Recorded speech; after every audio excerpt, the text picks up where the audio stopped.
Once upon a time, Cleo and I lived in the Arctic together as sisters.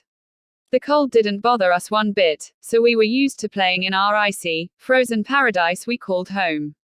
Every day, we'd race out of our cave and spend all day playing in the snow. We'd slide down snowy hills and roll about in the snow, and sometimes the occasional snowball fight was added in for good measure. Every day was a splendid day, not too hot or too cold. There was one thing we were forbidden to do by our father Niles, though: we were never to swim under the ice. Legend has it that there were divers who swam under the ice before, and those who couldn't make it to the surface drowned. We were forbidden to go anywhere in the sea, because it was too dangerous and we could be frozen to death. No matter how hard we tried to ignore it, thoughts of the sea just came back to us like the tide washing up a message in a bottle. One day, we were out walking when we came across the edge of an ice floe. It leads all the way out across the sea. Cleo and I saw that there was a seal swimming under the ice, so we decided to slide on our tummies towards where the seal was swimming. We learned from penguins how to slide like that, and to be honest, it was actually quite fun. We slid so fast that we didn't notice an icy pond just nearby. We slipped off the ice and fell into the water straight under the ice. The water felt quite cold, but it was really quiet under the sea, almost quiet enough for a pin to drop.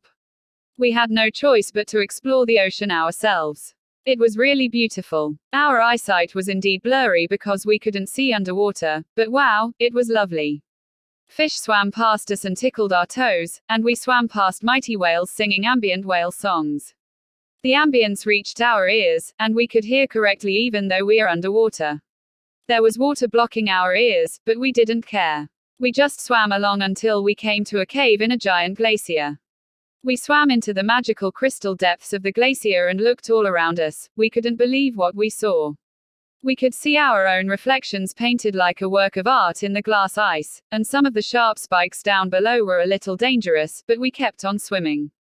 That is until we reached a huge ice passage leading out of the cave and into another cave, with water up above. We felt like two fish who have reached their landmark and were ready to crawl out into a new world. But when we looked up again, we realized that it wasn't water, it was ice. And there were so many passageways we didn't know which one lead out.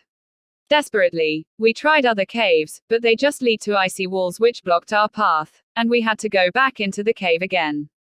By that time, we were losing air, and were on the verge of drowning any second.